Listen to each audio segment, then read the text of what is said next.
Thanks for tuning in. We're talking small business with Julie Kwiecinski from the CFIB. It's James with NetNewsLedger. Julie Kwiecinski with the Canadian Federation for Independent Business, the CFIB, is joining us. Julie, you've just put out another press release this morning. What do our readers and viewers need to know? Well, James, thank you for having me on the show to share CFIB members' views, although they are very, very doom and gloom these days, but that's just the reality of the situation. So right now, we are seeing Ontario businesses, only 37% of them are fully open, and only 18% of them are at normal sales for this time of year.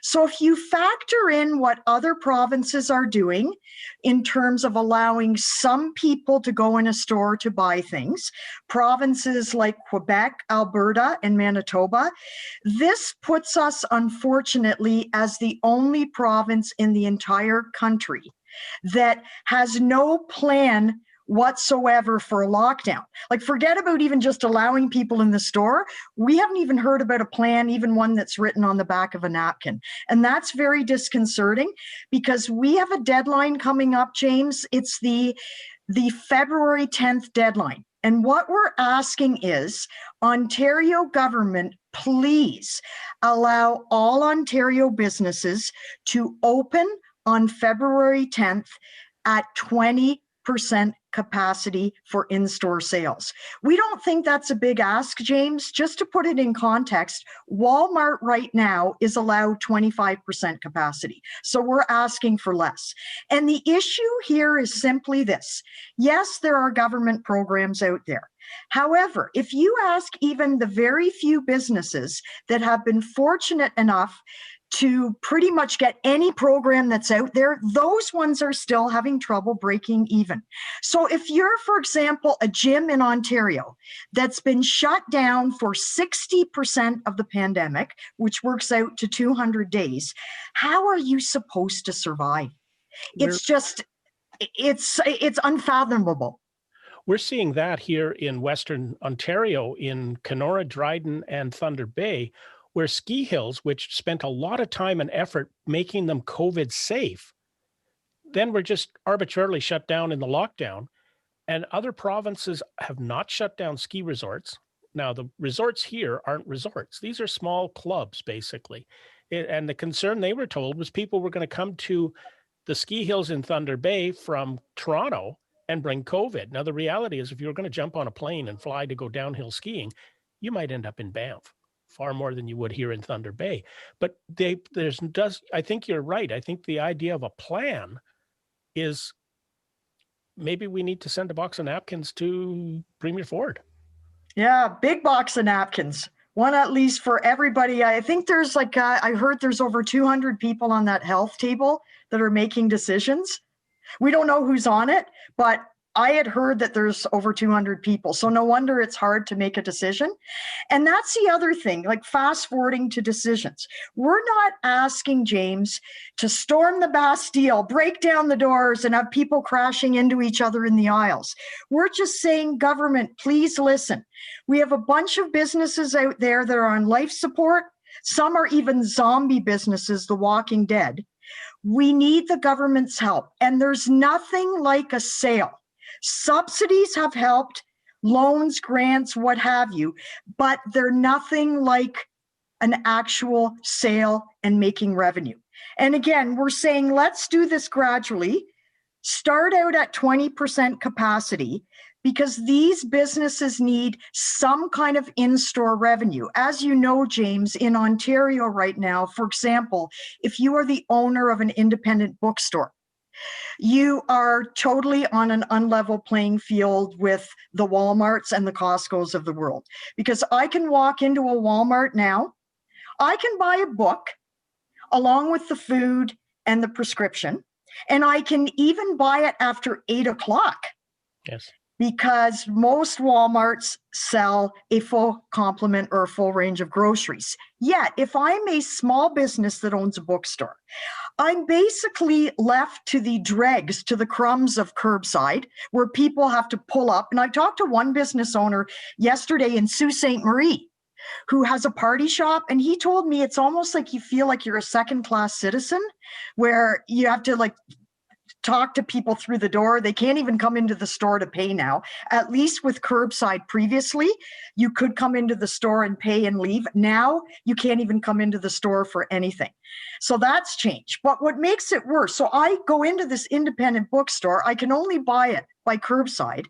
And the other thing we learned too, James, is that if I want that book delivered, it can't be delivered after 8 o'clock by the business owner. The business owner could spend some more money and have it delivered to you by a third-party service, but that's not fair. Yet Amazon can deliver after 8 o'clock. And I mean, going back to the ski hills, you've got an unlevel playing field. You've got one province doing this, another province doing that.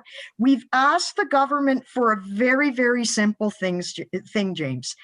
Give us the evidence. Show us the data that supports your decisions. Prove to us that it's dangerous for 1, 2, or 3 people, however the 20% capacity works out to. Prove to us that that's dangerous to let those people go in a store, whereas people can go into Walmart and crash into each other, and it's difficult for the business owner in a Walmart to actually see every corner of the store, whereas a small business owner can watch it like a hawk, and they do, because that's their blood, sweat, and tears that they're looking over. We've been noticing that, going shopping in the big stores that are open, they've got markers on the floor to tell you which way to go. They're trying to control the traffic a little bit. And not only are people, the shoppers, ignoring that, but sometimes it's the staff too. So it gets really hard. I'm being pretty strict about it because, media, we're considered an essential business. We're allowed to be open, but we aren't out there doing a whole lot because we got family and we don't want to get, share the virus with anyone. Oh, absolutely. Absolutely. And I mean, you just see what's happening. And obviously, I'm not a medical doctor, but I do have common sense. And through our members, I understand customer behavior. So what you're seeing right now, James, very simply is this. A horde of people, because they're not allowed to go into the little stores, they're all going into a very few number of Walmarts and Costco's, big box stores. They're waiting outside in a lineup. They're certainly not spending 15 minutes. It's really fast to go into little store. But when you go into a Walmart, because the government says, hey, Walmart can open everything, essential and non-essential, you're going to spend your time wisely and fill up your cart. So you're there for at least half an hour to an hour. And I mean, recently there was a blitz on big box stores, and I think someone had told me initially their compliance rate was around 70%, and then it recently dropped to 57%, which, I mean, I've dealt with the Ministry of Labor on a number of compliance issues, and whatever the topic is, I've never heard of any compliance rate for small business being any lower than in the 80s. And usually it's in the high 90s, and then the business owner fixes it. So that's atrocious that this is allowed to continue with a 57% compliance rate. I just don't get it. And I think what's frustrating for our members, James, is they feel that the government has picked big business over small business. This government, the Ontario government, has clearly lost touch with small business owners. And yes, they have a new grant program, but guess what? There are a lot of businesses that have fallen through the cracks of that program. And you can only imagine, James, I'm not an expert at math, but I'm good at basic math. If you figure that a lot of small businesses, we surveyed them on this, the average debt right now for an Ontario small business is $93,000. And the government of Ontario is offering you a $10,000 to $20,000 one-time grant. Obviously, it's appreciated, but when you put it in context, you can understand why it's not enough.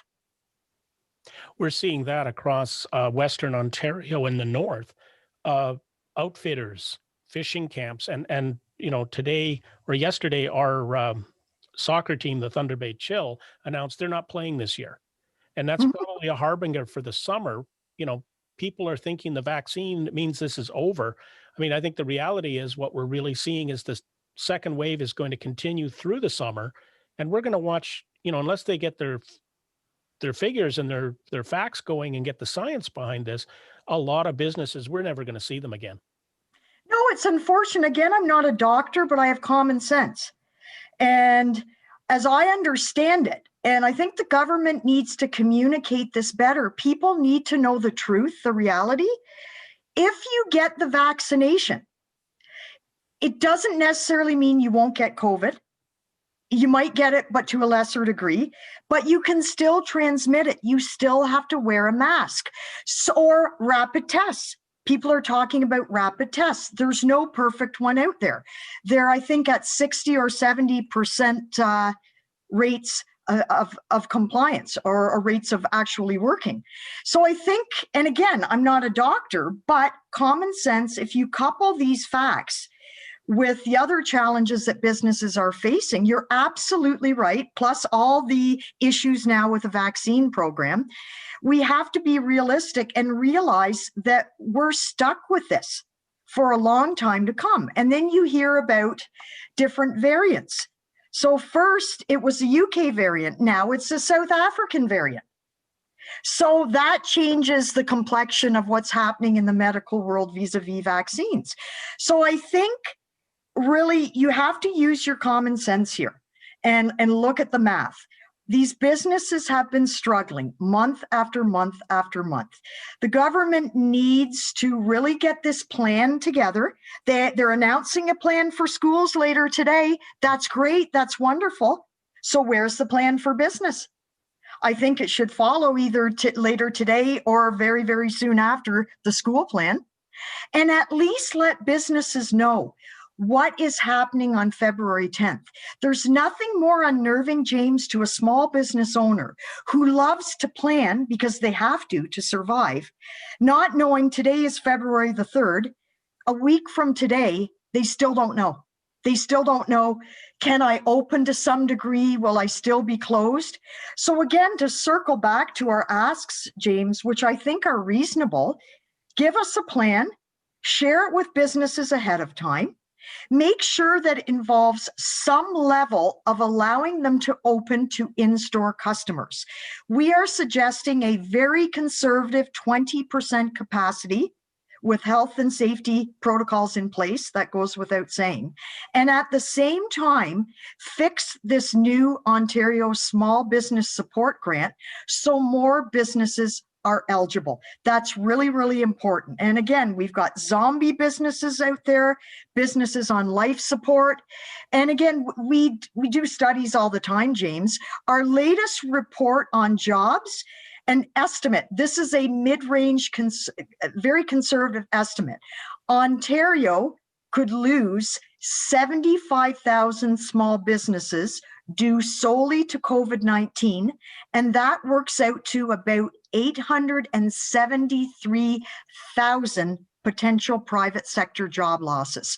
I think those numbers speak volumes about the need to start planning and let businesses have some form of in-store sales right now, starting February 10th, and let's have the plan. Julie, I think you've said it all. How do people get a hold of the CFIB? So if they want to ask questions or they want to get some more help from you. Well, I would suggest we actually have a 1-888 number. We have business counselors that are very helpful. They'll answer any of your questions. And the number is 1-888-234-2232. Julie, I want to thank you for taking the time to talk to our audience. Was really my pleasure, James. I wish you a fine day and your listeners as well. And thank you again for letting me share CFIB members' views.